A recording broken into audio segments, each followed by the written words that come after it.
Let's see. Week 11 is underway.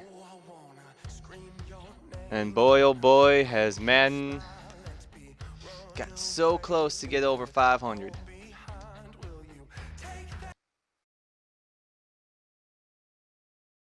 Okay, let's try this again. There's a little technical difficulties. But anyways, Week 11 is among us. Madden, unfortunately, could not get above 500 if I'm correct, because Madden was at 5-5 in the first 10 weeks. Or, well, let's see.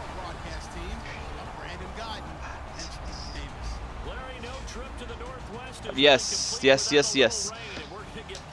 They were 5-5, and after last week's game of the week, they got that wrong, and now they are 5-6. And let's see if they can capitalize with Madden can break back to even with this game of the week. It was a tough one compared to last week. Some good games last week, and I felt like this might be the best one out there. Go through all the games later on, but we got Philadelphia, a team that started the season red hot, undefeated, and now at the bottom of the pecking order in the NFC East, but still has their hopes alive for a wild card spot while they take on the Seattle Seahawks, and still somehow on top of the NFC. Maybe not number one, but at least number two, at least in the recent weeks. So Philly at Seattle, hoping to be a good one. I mean, Seattle was there was two good games for the most part, two high-profile games. Not saying the rest of the games weren't last week, but it seemed like most of the people had their eyes on two games last week, and that was Pittsburgh hosting Dallas and New England hosting Seattle. And Seattle, you could almost say deja vu. I mean, but roles reverse this time. Seattle's winning. New England's on the doorstep. They're at the 1 yard line, and they go 4 goals and out. First, I think they tried to pass the ball, didn't get anywhere. New England try to run the ball, try to quarterback sneak, and then they try to go. Tom Brady goes to a safety blanket with Gronk, and just incomplete. And Seattle took over on down, and game over. But speaking of Gronk, apparently he has a punctured lung, and don't know what that feels like, but I don't think that sounds good. Let's see what this injury report says about Gronk. Rob Gronkowski.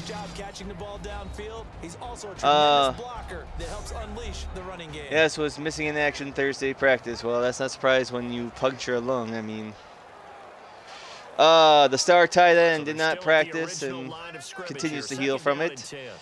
He's most likely out for their game against 49ers, which if Patriots can't beat the 49ers, then, I mean, without Gronkowski, then, maybe it's time to panic a little bit in New England. But I don't think they know the meaning, or at least the word panic. But, I mean, I don't know what it feels like to have a punctured lung, but it has to be hard to breathe and stuff like that. But the other game, get to the other game in a bit. But, I mean, New England and Seattle went back and forth in that game. It was a good game to watched most of it. But I really thought New England would get the last laugh, but nope, Seattle somehow, and especially in Foxborough. So that's a big win for Seattle, keeping their season and division alive, or hope. They're just, at what? I think they are at 6-2-1. That sounds about right. 6-2-1 in second place in the NFC. The NFC looks kind of jumble. I mean, outside of the all division leaders, except for maybe the NFC North. I mean, Atlanta's running away, Seattle's running away, Dallas is sort of running away, but not to an extreme. Still close race in the NFC East, but I mean, how things are looking, 3 teams are coming out of the East for the playoffs. But speaking of Dallas, I mean, they were in a good fought battle against Pittsburgh, nice back and forth game. And I mean, especially how that game ends. I mean, Dallas goes down the field, gets the lead, and Pittsburgh comes right on back with, I forget how much time was left. But they go ahead and take the lead. All Dallas needs to do is get in the field goal range. But nope, they do one better than that. Thanks to Ezekiel Elliott. Just ran for a, where is it? Oh, here we go. With the 7:51 mark in the fourth quarter, Pittsburgh took the lead 23-24. Ezekiel Elliott had a 14-yard touchdown run at 1:55 left in the game. So they went up 29-24 and they failed a 2-point conversion. But with 42 seconds left, Roethlisberger, they took the 1-point lead. They go up 30-29. Apparently Pittsburgh went for 2 points every single time and failed. And I got no issue with that. I mean, not saying you don't have a reliable place kicker or anything, but I mean, with the point after touchdown move back to the, what is it, 15 now? I mean, I don't blame that. I mean, why not? All you gotta go is 2 yards to get across the goal line, and sure, first or second time may not look so good, but after that, I mean, what's the point not to? But anyways, Pittsburgh takes the lead with 42 seconds left. All Dallas needs to do is get in field goal range, but they did one better than that. I mean, they got in the field goal range with about 10 seconds left. Ezekiel Elliott scores. Missed the 2-point, doesn't matter. Game expires. Dallas wins 35-30. So, I mean, I think both the Dallas, Pittsburgh, and Seattle, New England game had 7+ lead changes. Because just looking at the score summary of the Dallas-Pittsburgh game, Pittsburgh scores, Dallas scored, but Pittsburgh still has the lead. Dallas doesn't take the lead for the first time until their third score of the game. Then Pittsburgh scores. They keep the lead. Dallas scores twice, then they take the lead. So let's see. That's 1, 2, 3, 4, 5, 6, 7, 8. And 4 different lead changes in the fourth quarter alone. So, I mean, one heck of a game, and apparently that's something the NFL needed, and apparently the ratings were up this week. Yay, the ratings. Everything matters about the ratings. So, I mean, it helps when you have, four big names, 2 legendary teams, and 2 of recently in the last decade and a half for sure. Go play each other. People know the teams, know the players, and tune in and want to see who's the better team, especially inter-conference play, because, hey, potential Super Bowl matchups somewhere down the line. I mean, Dallas and Pittsburgh play each other 3 times in the Super Bowl. Pittsburgh, or New England and Seattle, they played in Super Bowl 49, and one of the most, some people say one of the greatest Super Bowls ever played, but I would only have to say that because how the game came to an end. Seattle knocking on the door. New England looked like their third time to the Super Bowl since winning 3 in 4 years. Way back in the mid 2000s, early 2000s, and looks like they're going to lose again. But nope, Seattle decides to throw the ball, gets picked off, and New England wins their fourth. Tom Brady wins his fourth, and he is ultimately crowned the greatest quarterback of all time, with an asterisk, though. But speaking of Dallas, the big question now that came out this past week and the week before, their supposed quarterback controversy. I mean, do they really have a quarterback controversy? Not anymore, because a semi-healthy Tony Romo will be the backup. And he came out gracefully saying, hey, Dak has earned the starting job. And he knows he knows what it's like and so forth of being there, being the young backup, replacing a veteran. And so, I mean, I do believe Dallas is going with the smart thing, and like let's all be honest. All the credit really needs to go to is that front five in Dallas, that front line. Because if you don't have a steady offensive line, I mean, how are you going to protect the quarterback? How are you going to open up those running lanes? And I mean, that's one reason why Dak Prescott and Ezekiel Elliott are thriving, is because of that front five. But I mean, with that front line, good protection, making great holes. I mean, it helps the running game to open up for. I mean, not saying Ezekiel Elliott's a mediocre running back, but I mean, even for a mediocre running back that could find those holes and then put on the afterburners, I mean, it'll help the passing game. I mean, passing game helps the running game, and the running game helps the passing game, and it all starts with the front line. So if that front line can't protect the quarterback or make the right blocks, I mean, you got no offense. So, but anyways, Dallas at least doing the right and smart thing on sticking with Dak Prescott. And the real question is, after this year, first, how far can they go? They have only lost one game, and that was week 1. They've won ever since. I mean, they're currently 8-1, top of the NFC, top of the NFL with the best record. But it seems like anytime you're on top of the NFL and with the best record or power rankings, in a week or two, you fall and tumble. And I mean, I've heard Dak Prescott, saying that he's played in high value, big games since he was at Mississippi State, yes. And you play Alabama every year, you play LSU every year.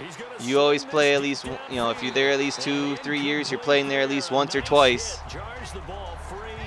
And so in the SEC, I mean, apparently that's the best there is, and so forth. But I'm not a big SEC fan, but I will give credit where credit is due. But I will say in recent years, the SEC is semi on decline. I mean, as long as you have, I would have to say you have to at least need 3 top schools, especially, or at least 6 top schools and 3 in each division to give you credibility. And the SEC, it's only the SEC West that gives the SEC that credibility. I mean, lately, with Florida, Georgia, and Tennessee, they have been trying to give the SEC East some credit, but hasn't really been working. So, I mean, it's always the question is, does the great outweigh the bad? Do the goods outweigh the bad? And how much of the goods outweigh the bad, especially when it comes to, losses? I mean, a loss is a loss. Especially in the NFL, you have that diversity. If you lose, they have a tiebreaker system. But in college football, since there's so many teams and so many conferences, it's that eye test and what's good and what's bad. So, but not here to talk about much college football. But more or less, Dak Prescott, Ezekiel Elliott, they both have played in those hostile environments. That's, I think, the word I'm looking for. Because I'll say college football, especially at the FBS level, nothing against the FCS level, you go in those hostile environments, and playing for Ohio State if you're Ezekiel Elliott, and if Mississippi State for Dak. I mean, for Dak, you have to go to Alabama, Tuscaloosa. You have to go to Death Valley, Baton Rouge, Louisiana, LSU, Auburn. I mean, none of those, and even their in-state rival, Ole Miss. I mean, those are going to be hostile, heated rivalries and tough games to play at and win. And Ezekiel Elliott, the same thing. I mean, the horseshoe, not taking away nothing from the horseshoe in Columbus. I mean, that's one of the most famous, well-known stadiums and hard places to win. So, and your biggest rival, Michigan, you play them last game of the season. That's your season, make or break. I mean, that's a hostile environment.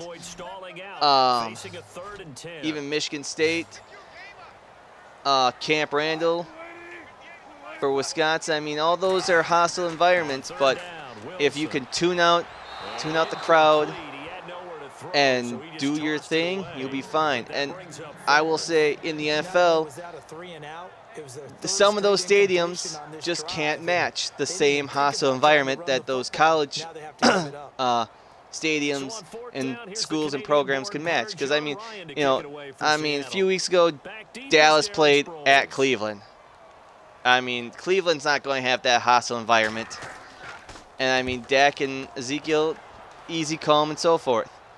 But Pittsburgh is one of those hostile environments.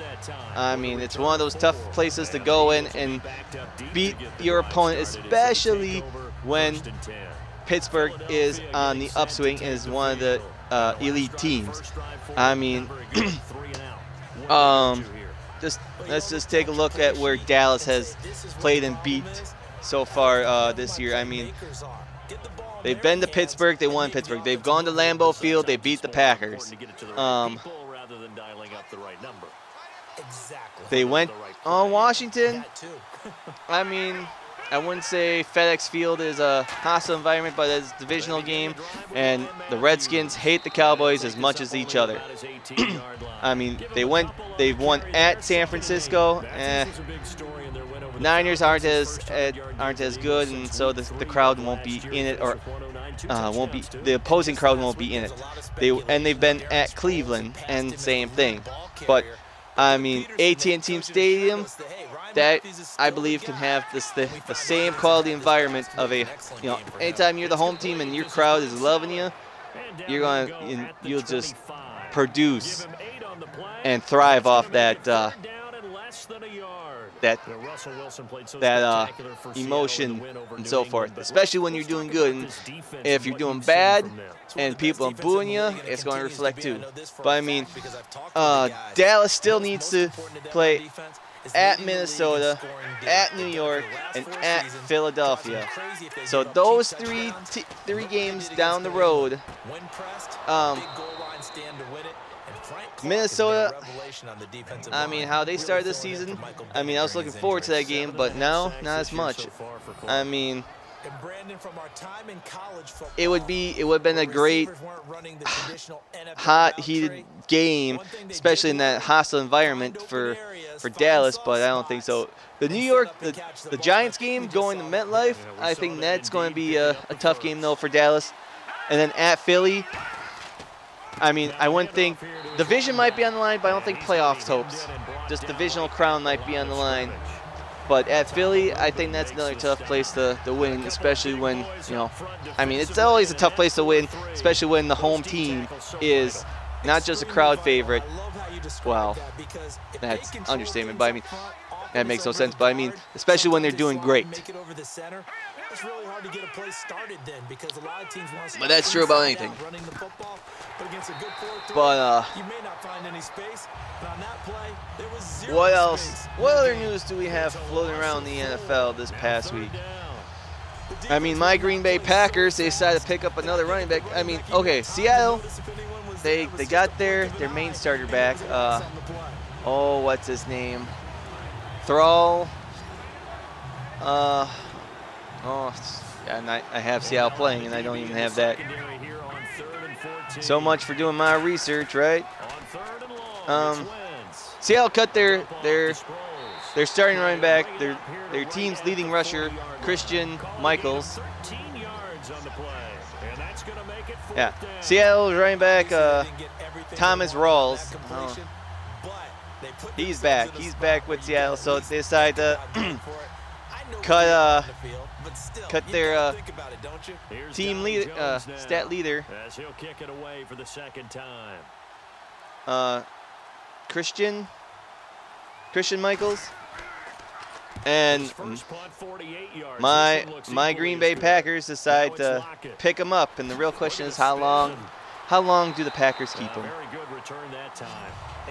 I mean, I can go on for days talking about my Packers, but I'm not just going to talk about them. I'm going to talk about, most of the league and so forth, and opinions here and there. But he was cut by Seattle, and he got signed up by the Packers, and the real question becomes how long and how impactful will he be with the Packers? Because the one thing, I mean, the Packers have lost 4 of their last 5 games. They've lost 3 in a row, and it's just like last year. I mean, they have a good start, medium start. They went 3-1, and now have gone 1-4. Because they are 4-5, but the sad thing is they're still alive in the NFC North, and we'll get to that a little more come when I run through the standings.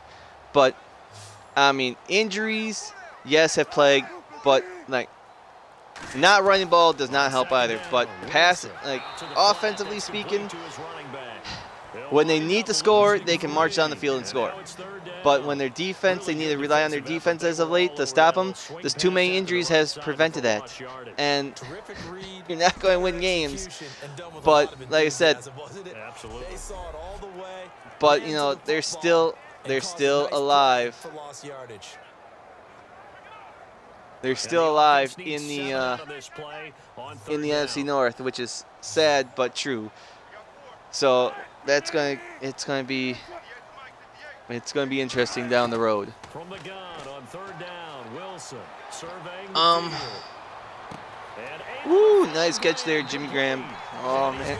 At least I'm semi-happy for Jimmy Graham. He's had a little resurgence. I mean, last year gets hurt, blew his knee and somehow made a comeback, and now Seattle's finally using the tight end. I mean, they're finding ways to use the tight end, and good for them. Oh yeah, there we go. How about that? Interesting. I mean, there were other games going on Sunday, and especially in the noon games, we had some good thrillers besides the 2 main ones that everyone likes to talk about. I mean, New Orleans and Denver, little controversy, but I mean, okay, New Orleans ties up the game. They set up for the game, go ahead, extra point. And the one thing we've seen a lot of is that defensive player jumping over the offensive line and making that block. And of course, this happens. Denver leaps over the center, blocks the extra point, picks up, and what happens? They run it all the way back for 2 points, because you can do that now in the NFL. He takes it back for 2 points, and Denver ends up winning 25-23. So instead of New Orleans going up by 1, going up 24-23, Denver blocks it, returns it, and gets for the win. You're really And almost discrediting their work. I mean, there was question: did the guy that ran it back for a touchdown, did he step out of bounds? And white on white, he was wearing white shoes. He's along the edge, and it's just so hard to tell. And I mean, if you can't tell if it's inconclusive, the play stands. I mean, back in the day, they didn't have instant replay, and the call on the field would stand no matter what. So I mean, it stays as a good 2-point conversion, and Denver holds on to win. But the one issue I have with this, just because it's happened a handful of times so far now in the this season, is the leaping over the offensive line, and just the leaping over the offensive line.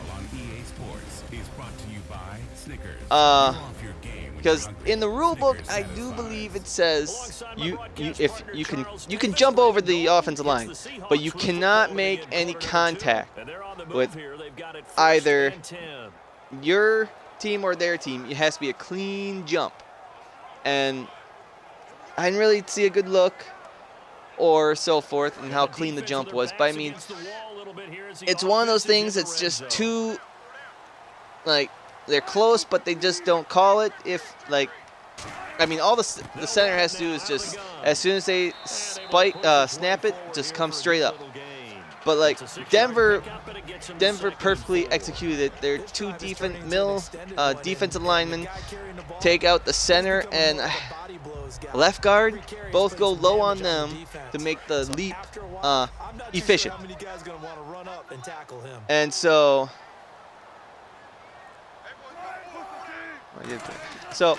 it made the jump, the vertical jump, more easier.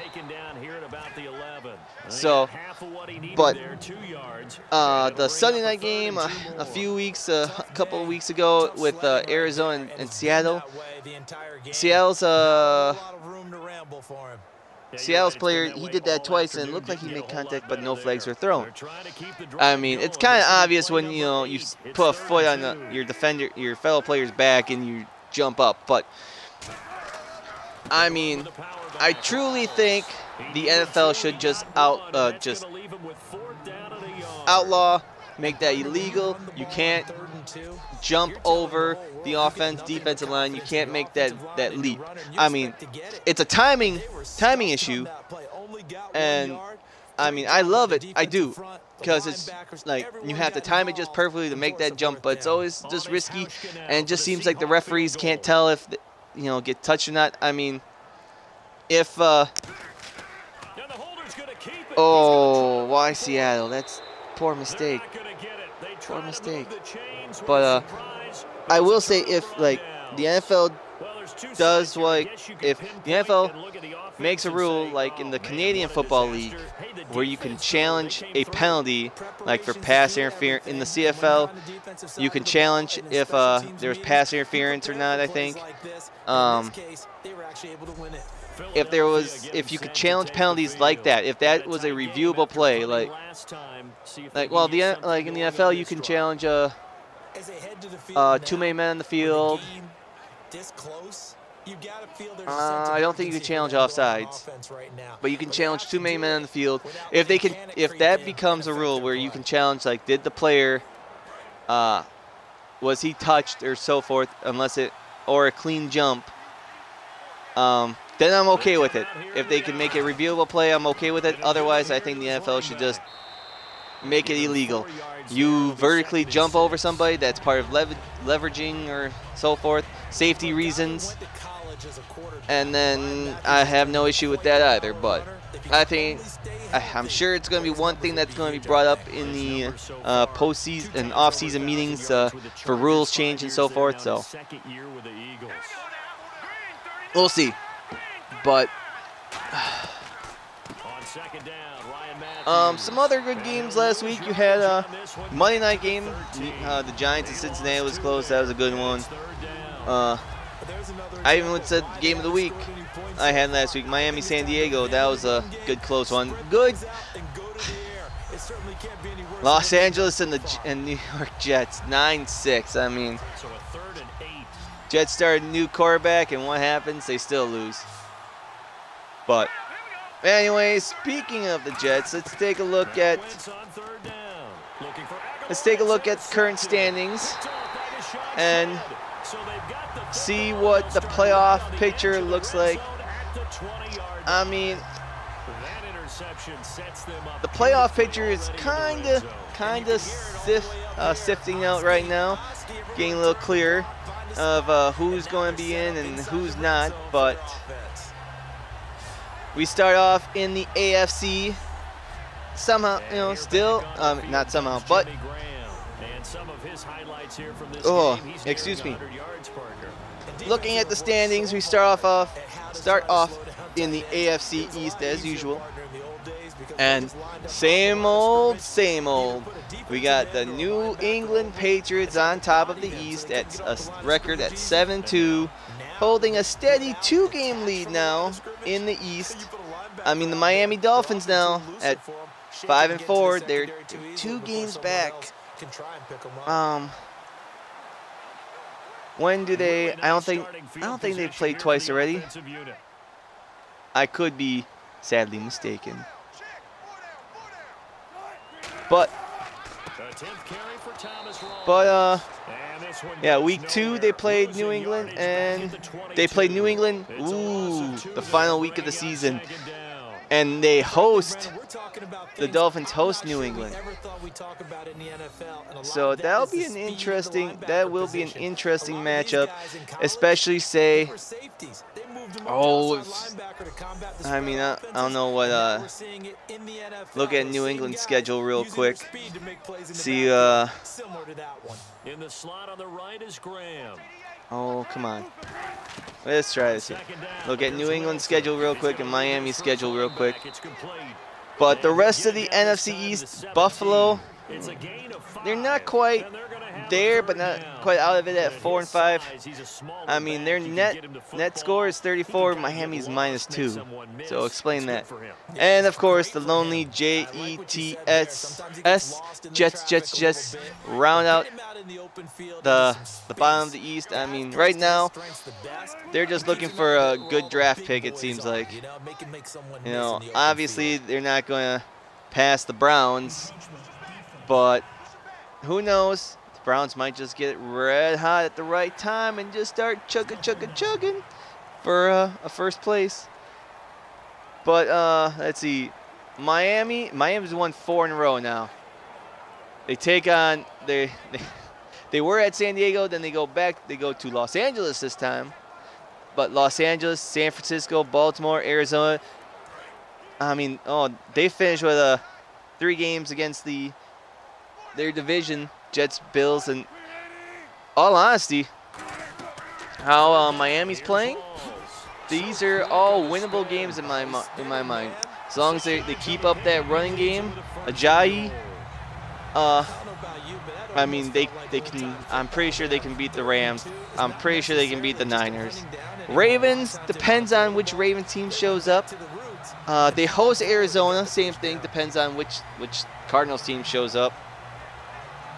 But Jets, they're at the Jets and at Buffalo. Ooh, Southeast team taking on the Northeast weather in mid to late December. That's going to be tough. By hosting New England, I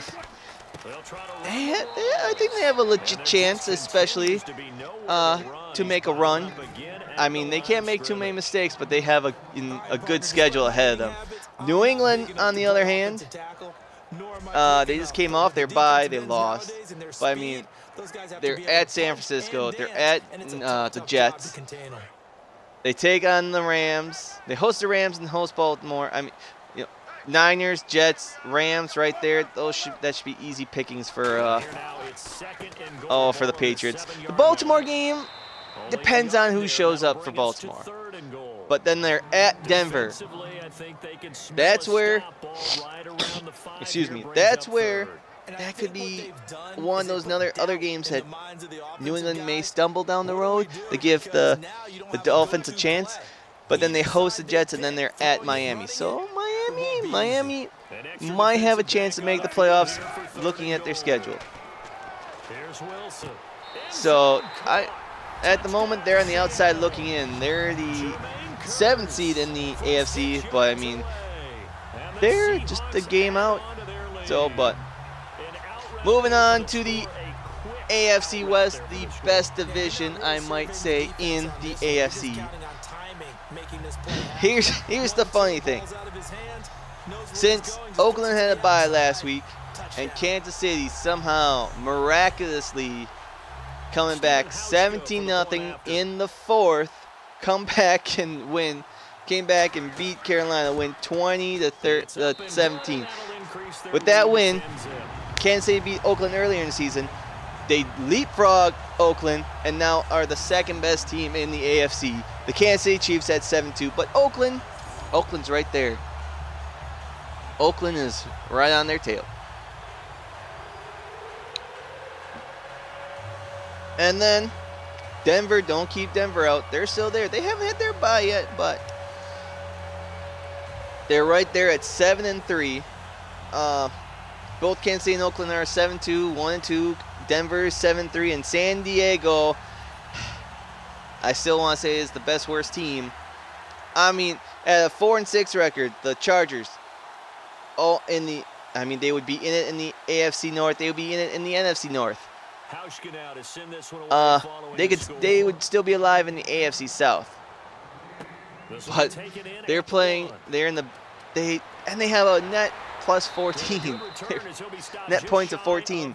So I mean, San Diego's just not getting the rap that they're looking for. But Kansas City, Oakland, Denver, San Diego coming in fourth place at 4-6, and sometimes the worst in the division could be the best somewhere else. Let's take a look at Kansas City's rest of their schedule real quick, because how do they fare? They're on a 5-game win streak since their bye. They're taking on Tampa Bay in Tampa Bay, but at Denver and at Atlanta. That's where Denver can make their comeback. They come back to push for a division title. At Atlanta, I gotta go with Kansas City in that one. I mean, they have a great offense, high-flying offense, but Kansas City has that great defense.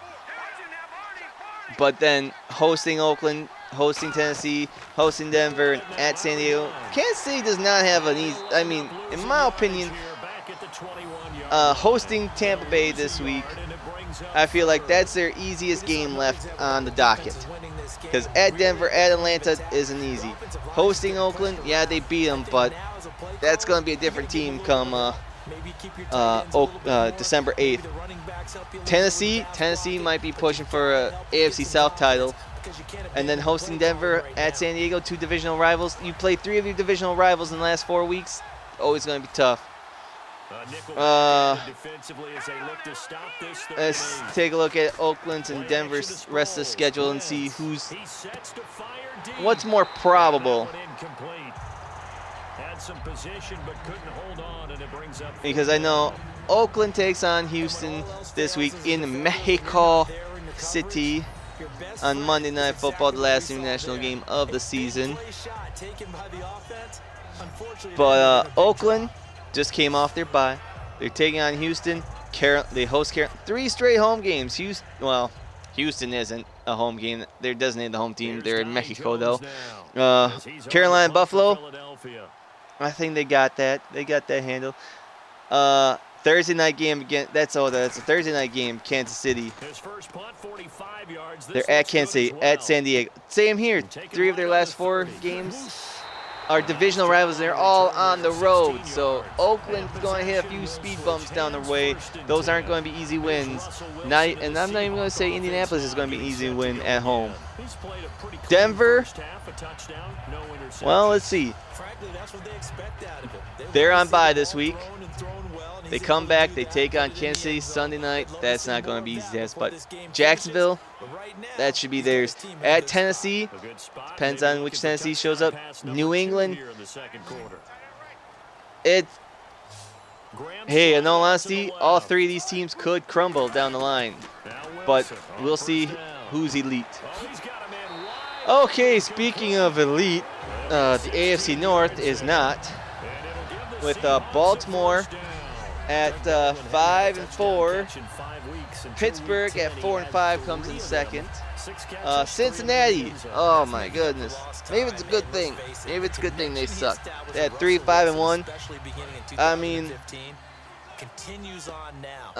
I really thought, I think they had most of their players come back. I know they lost a wide receiver. I know they lost a handful of players, but still, same personnel and so forth. They're 3-5, and of course, the best college team to play professional football, the Cleveland Browns, at 0-10, and they still need to play 2 more weeks until they get their bye. And like I said before, I'm not a big fan of teams with early byes or late byes. I mean, I feel like the NFL, somewhere in the middle, either actually designate Week 9 as an entire bye week for the entire NFL, or have only 4 bye weeks, give 8 teams off. I mean, 32 minus 8 is 24. Divide that by 2. That's still 12 games. So third down, they need to get to the 28 for a first. I mean, that still gives you 12 games. It gives you 1 Thursday night, 1 Monday night, so that gives you 10 games for Sunday. I mean, it's not going to hurt. I mean, if you're talking about player safety, let's have player safety. Let's have buys in the middle of the season and not early or late and make players have this long stretch because, you know, injury is a factor. You have that early bye. Teams have injuries. No one gets that extra rest, and, you know, it's hard for... I mean, I could easily say my Packers, they struggled because they had an early bye, but they were already hurt before then. But anyways, Cincinnati's not out of this at 3-5-1. And it just depends on who has the better schedule down the stretch. Cleveland, no. I mean, technically, it's possible if Cleveland would win out at 6-10, and Cincy, Pittsburgh, and Baltimore all lose. You know, it is possible, but Cleveland right now, they're playing for another first-round draft pick that they'll probably trade away. But, I mean, quick look at who has the best chance of running the table in the AFC North. Baltimore, who they got coming up? They have Dallas. Yeah, they have Dallas this week. At Dallas. Like I said, teams that are number 1 in the NFL and the power rankings, they tend to lose in the next week or two. Dallas, Cincinnati, Miami. I mean, 2, and then New England. At New England, those 2, they could win 2 of those 4. Then Philly, Pittsburgh, and Cincinnati. So they see Cincinnati twice until the end of the season. I mean, I like Baltimore's remaining schedule. Pittsburgh. Cleveland. They face Cleveland twice. Indianapolis at Indianapolis, though. Pittsburgh has not been the same team on the road. I mean, they have lost all but 1 on the road.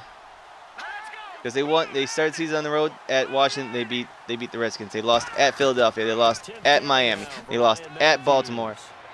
They're at Cleveland this week, so hey, who knows? Maybe Cleveland gets their first win. I highly doubt it, but the Cincy game, the Indianapolis game, the Giants game, those scare me. But the Giants game's at Pittsburgh, so I gotta go with Pittsburgh for that one. At Buffalo, I might lean towards Buffalo that one. At Cincinnati on Thursday night. Oh no, Sunday night. Man, the NFL loves to make teams play 3 straight divisional games in the last 3 weeks. At Cincinnati, I might go with the Bengals there. But host Baltimore, host Cleveland, that might just give their edge, Pittsburgh the edge. But Cincinnati, I mean, they're still in it. They got to win some games, but you know what? I'm not bothering at their schedule. I'm more or less saying they're done too. Okay. And finally, AFC South.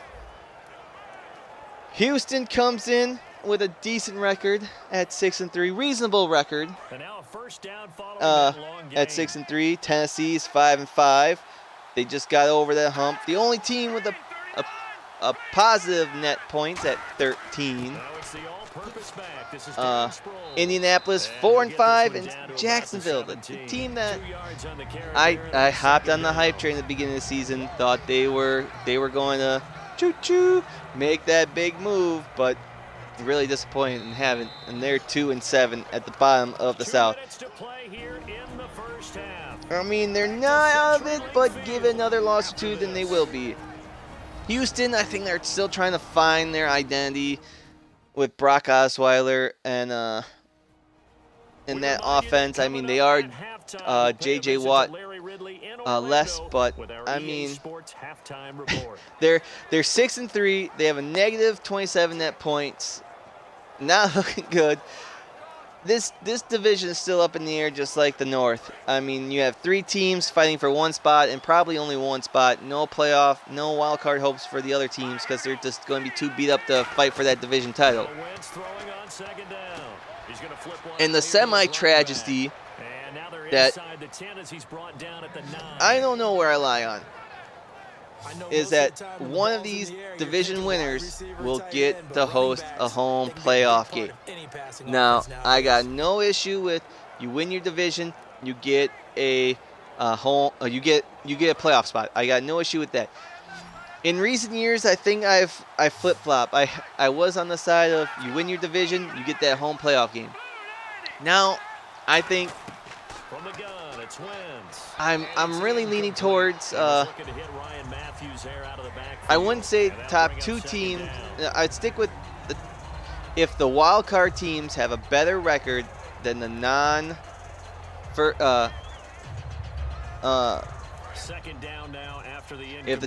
if any of the wild card teams have better record than any of the division winners, the better record team hosts the playoff game. And except for the wild card weekend, not if, like, say, one wild card team is 12-4, and that the only reason why they're 12-4 is because the team ahead of them in their division is 13-3, and the number 2 team in the conference is, say, 11-5.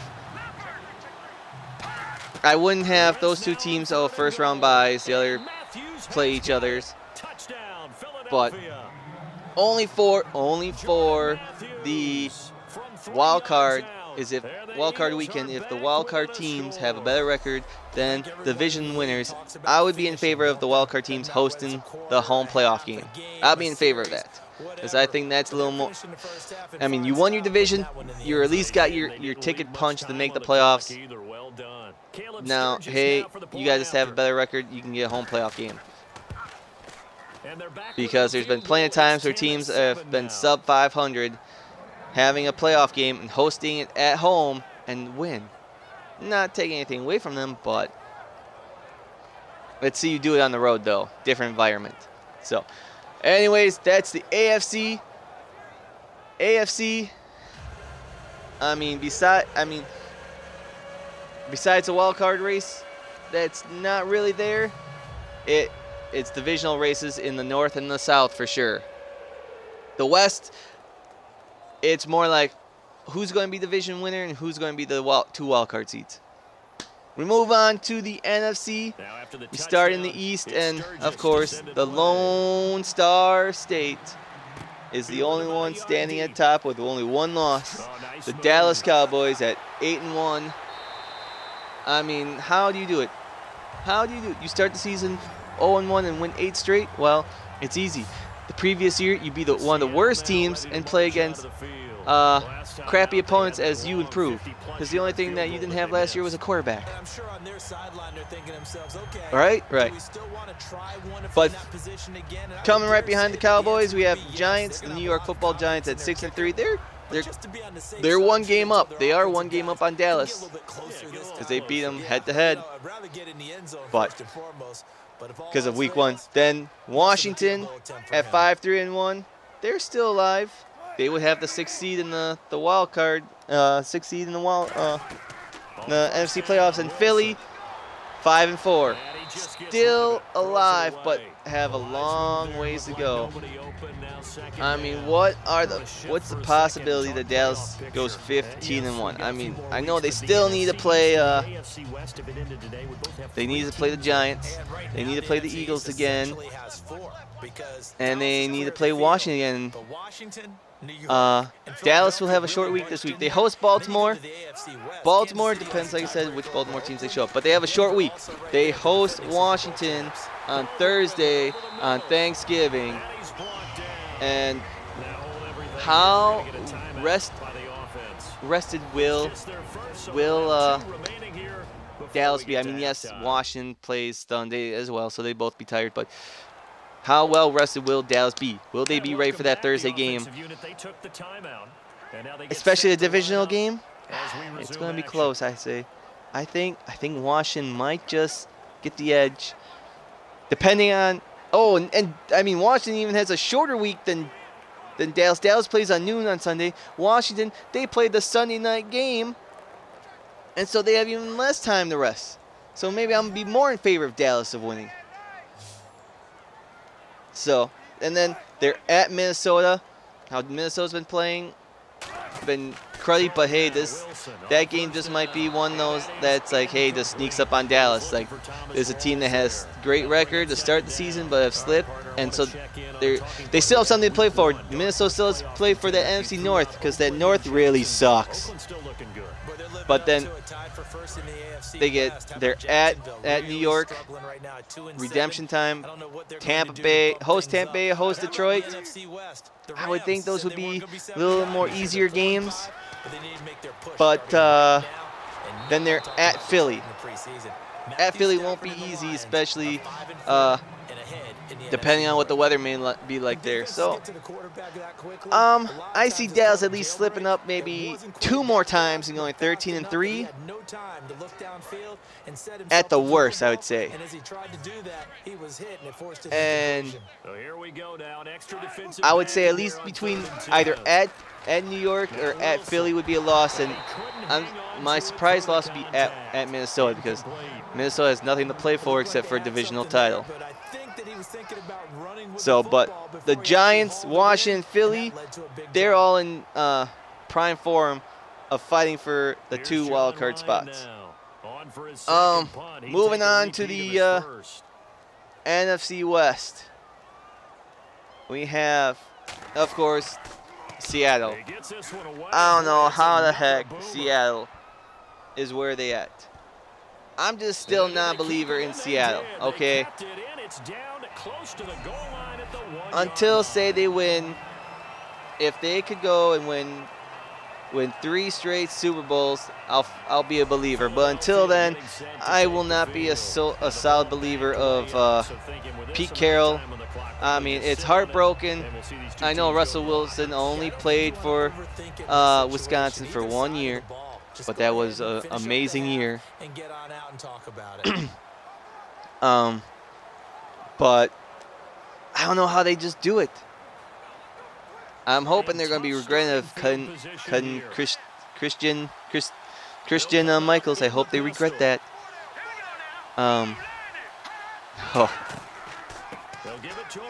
Safety. But I don't know how Seattle does it. I mean, I'm just, like I said, I'm still not a believer in Seattle. Look at their schedule in a second, but Arizona is in second place in the West at 4-4-1. Seattle's 6-2-1 because they both tied against each other, which I still hate. So after that safety, now But a free kick anyways, situation forthcoming as they punt it away from the the Rams, LA Rams, they're not too far behind at 4-5-1 or 4-5-1. I wish, hope not. At 4-5. I mean, they're that's the one thing. Other thing I should have mentioned earlier. Finally making a QB change. They're finally putting that number 1 draft pick overall of the 2016 NFL Draft, Jared Goff. He's finally, the Rams say, hey, buddy, you get the nod, you get the start. So here's the keys and let her go. I think that's they finally did the right thing. But I mean, I don't know in all honesty if it's the right thing or the smart thing. I think it's more of the smart thing than the right thing. But yet the other thing is, why'd you draft him if you don't think he would be NFL ready day one? It's not. I mean, you traded up. You said, hey, we want the number 1 pick overall. We need a quarterback.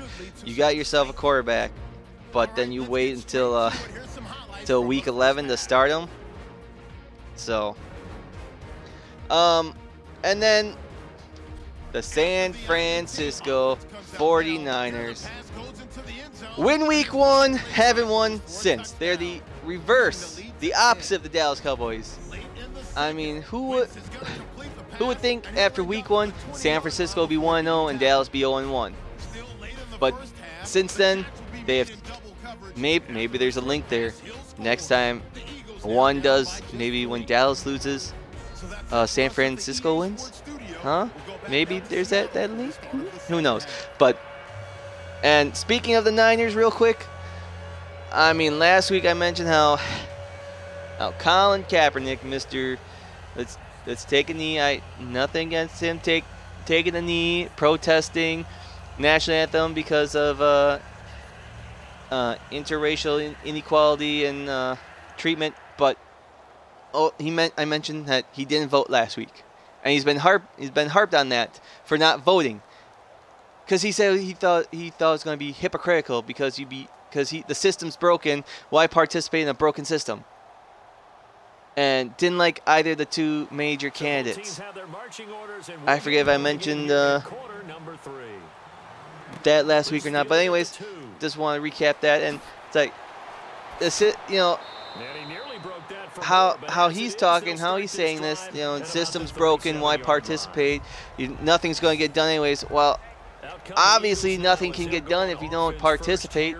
Make that movement. If you're going to say it's not going to matter, this and that, well, yeah, then nothing's going to get done. And there's more than just 2 candidates on the ballot. There's at least usually 6 or 7. It's just those other 5 usually don't get more than 5% of the vote, if that. Not if that. So, I don't know. I mean, I'm not saying America is perfect. Not saying America isn't great. I'm just saying the nation is divided. But the one thing I like about sports, you can get past politics and then think about it. You can. That's a whole different world. We come in this realm to have fun and relax and think of better things. Like how great or how crappy my team's going to be. So. But, quickly looking at Seattle and Arizona's schedule. I mean, I'm going to count out the Rams. I mean, the Rams would need to win out is one thing to make a difference. But I just don't see that happening, and I'm not going to throw them in discussion quite yet. Maybe next week if they win. But, obviously, we have Seattle. Seattle takes on Philly. They host Philly. And if Philly brings their A game, they can bring destruction. Their defense can rattle things up. So, hosting Philly, they're at Tampa Bay. That's a late start though. Seattle should get that. Hosting Carolina, they should have that. At Green Bay, You know, I would have thought, you know, I thought at the beginning of the season that might be a tough one for Seattle. How Green Bay's playing? No. And if Christian Michaels is still with the Packers, hey, redemption game. Maybe the Packers hand the ball, he can run for 200 yards all over Seattle. But I would have to go with Seattle. It's going to hurt me so much to go against my Packers. But then LA, Arizona at San Francisco to finish the season. Another 3-game stretch divisional games for a team. LA is going to bring some disruption. Arizona, maybe. San Francisco, no. So, yeah, they have a good, easy path down the road. Arizona depends on which Arizona team shows up. At Minnesota, depends on which Minnesota team shows up there for Arizona. I think I like Arizona that one. At Atlanta, I might have to go with Atlanta with that one. Hosting Washington, you would think Arizona can win that one. At Miami, noon game. I almost think Miami could win that one. They host New Orleans. They could beat New Orleans. At Seattle, at Los Angeles, tough. Arizona's road to the playoffs. It's a hard stretch to go. Oh, excuse me. NFC North, what a turn of events. I mean, who would have thought come week 11 that the team that's in first place in the North with a -1 net point would be the Detroit Lions. The only team that didn't play last week. Okay? They didn't play. And they moved to first place because Minnesota, who's now in second, is 5-4 as well. But they have lost 4 straight ever since starting 5-0. So and this defense looks for one it's more puzzling. On third after My beloved Green Bay Packers. I mean, you heard me talking about them a little bit earlier. They are 4-5 and just a game back. Just a game back in the North. And in all honesty, don't count out the Chicago Bears because at 2-7, they still have a legit chance of winning the North. Going on a 7-game win streak, that means beating out. I know they play the Packers at least one more, the Lions at least one more, and Minnesota at least one more. So let's look. Detroit's schedule down the road. What we got? They are Detroit. They host Jacksonville. Oh. And for all 4 teams, it depends on which team shows up. Detroit's home, they've lost at home plenty of times. Jacksonville, you know what? I say upset alert. Finally, and then short week at Minnesota, or hosting Minnesota Thanksgiving Day. I would go with Detroit there. Detroit actually has won a few recent years on Thanksgiving, so I got to give momentum to Detroit there. At New Orleans, who knows? Chicago, hosting Chicago, who knows? At New York Giants, at Dallas, I have to go with Dallas and Giants there. And then hosting Green Bay, it depends. It depends is the thing. All 3 of those divisional games, I say depends on who shows up, but the Dallas Giants game, and even at New Orleans, you know what? Those 3, I'd say they lose. And I say they beat Jacksonville, beat Minnesota, and beat Chicago. So that's it's 1, 2, 3. That put them at 8-7, and so 9-7 or 8-8. Minnesota down the stretch.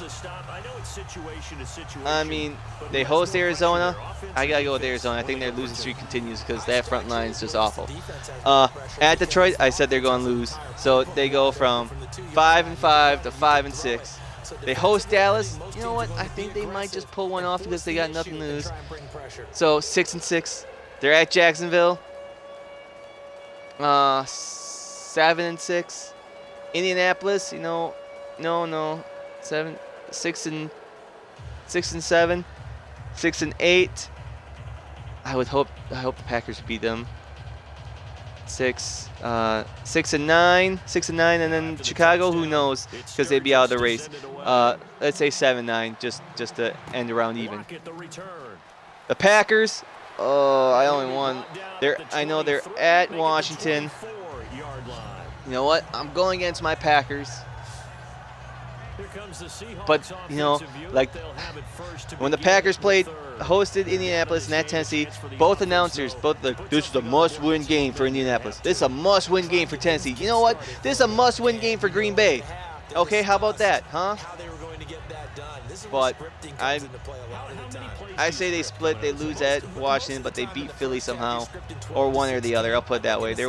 So they'd still be 5-6. I think at home they can beat Houston 6-6. They lose Seattle at 6-7. 6-7. Beat at Chicago. Home against Minnesota. At Detroit. They might get 500 if that. These strong safeties, some people may not realize it. It's really like an and then Chicago, right? you know what? Because they're hybrids. They're at New York. They're at the Giants this week. That's a loss. Host Tennessee. That's a loss. Host San Francisco. Somebody's going to win there, unless it's a tie. I'm going with Chicago. At Detroit. Green Bay. Home. I think Green Bay could win that one, but who knows? They host Washington at Minnesota. Up in the air. NFC North and AFC North are just ugly. But let's move on finally to the NFC South, where Atlanta is 6-4. They have cruise control set in, but not quite. I mean, Tampa Bay is still there at 4-5 at second place, but hey, you know what? New Orleans and Carolina, they just played each other. Carolina was 3-6, and New Orleans was 4-5. Well, with Carolina beating New Orleans tonight, now they're 4. This is 4-6. They're both 4-6 at the bottom of the NFC South. So, I mean, they could still make a push for division. I mean, depending on which Atlanta team shows up. But if Atlanta just outscores their opponents, they should be fine. So, take a quick look at what the playoff pictures will look like, and then we'll move on to the picks of the week. In the AFC, New England, Kansas City, they have the 1-2 seeds taken. The Texans would be the 3rd seed, and the Ravens would be the 4th seed. Those are your division leaders and winners. Would be division leaders at the moment, and Raiders would be the 5th seed, and Broncos would be the 6th seed. And both of them have better records than their counterparts. The Raiders would take on the Ravens, and the Broncos would take on Texans, but they would have to be at Baltimore and at Houston. Is that fair? Who knows? On the flip side, NFC side, Dallas, the lone team at the top. Number 1 overall seed. And Seattle at 6-2-1 will be the 2nd seed. Minnesota was up there, and now they're not even playoff picture. Your other division leaders, it'd be Atlanta and then Detroit. Your 2 wild card spots would be the New York Football Giants and the Washington Redskins. So, I mean, in the NFC, the Eagles, Vikings, Cardinals, they're in the hunt for a wild card. While Miami, Tennessee, Miami and Tennessee, they're more or less just Miami's in the hunt for a wild card spot in the AFC. So,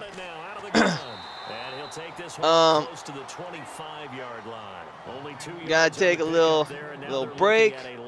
At the moment, ooh, Philly's up 13-12. Oh, good game going so far. That's good to hear, good to see. I mean, I think give my opinions on this in a bit, but it all depends on Philly's defense, because I think their Philly defense can stop Seattle. But be right back. So many times you hear today's NFL described as a space game. Get your best players into space with the football in their hands. That's why sometimes you just swing it out to your runner, get him out in the flat, and let him have a chance to make people miss an open field. Here's Donnie Jones now, as he'll punt it away for the 4th time today.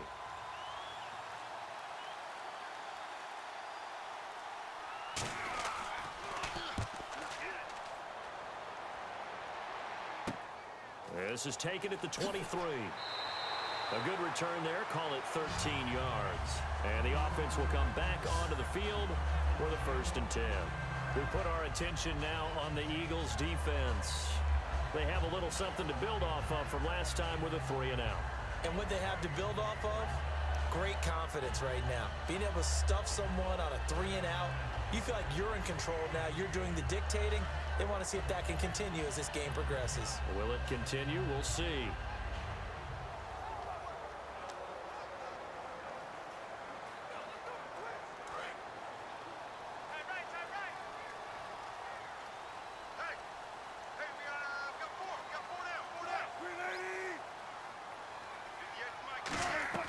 On 1st down, Wilson. Oh, a battle for it here, and this will be caught. 30 yards on the pickup there. And it's good enough for a Seattle And first. I am back. And at this stage, down in the 2nd half, looks like they just wanted to find a way Still to get it in the hands a of their close game we playmaker. got here. A little halfway through the 3rd quarter. Come on, Philly. But anyways, we are in week 11. Last week, woo, another good week for me. Went 10-4, improved my overall rating to 78 and 67. What's that? What's that in percentage rate? One of the cornerstones of their defense, one of the guys you gotta do math on the fly. I think he'll continue to get better and better. Okay, 78 divided by 145. I have. Oh no, I did that wrong. Taken down at the 34. 1 yard officially on the pickup, and it'll leave them with a 3rd and 11. Nope. Defense is functioning really well. You know Still did that wrong. Clean Okay. guy playing the middle linebacker position. The guy we call Mike. That means the defensive. Let's see. I got 78 right, and just let him go and I got 67 wrong. Okay, that's still have 145 games. From the gun on 3rd down, Wilson, and left side here it's Graham. There we go. Yeah, I have a .51. 72 or 51.72 percentage of getting a game right, which obviously is above 500, above 50%. But hey, hopefully, I still got 2, 4, 6, 7 weeks left. So, he's so good at that, isn't he? I think he knew right away. Ooh, can Philly take the lead? I think he read that as soon as he got to the line of scrimmage. It's good. So, I mean, Seattle's taking the lead again. Nice rainy game. Weather forecast predicts some rain showers, so hopefully it is a sloppy game. But let's take a look who plays who this upcoming week. There are 14 games on the schedule. That means there are 4 teams who have a bye, which the teams are Atlanta, Denver, the New York Jets, and the San Diego Chargers. I do believe next week no one has a bye because of Thanksgiving week, but yet week 13 we do have the last byes.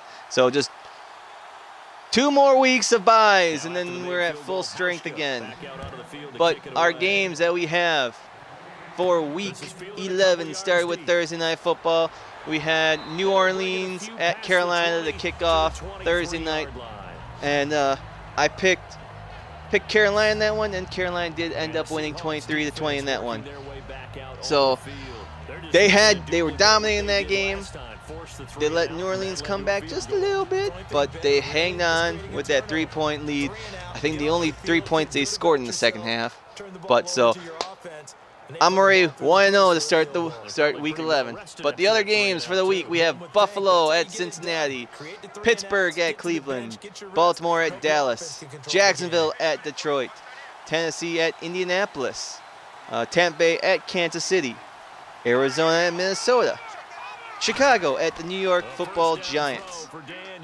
Late afternoon games.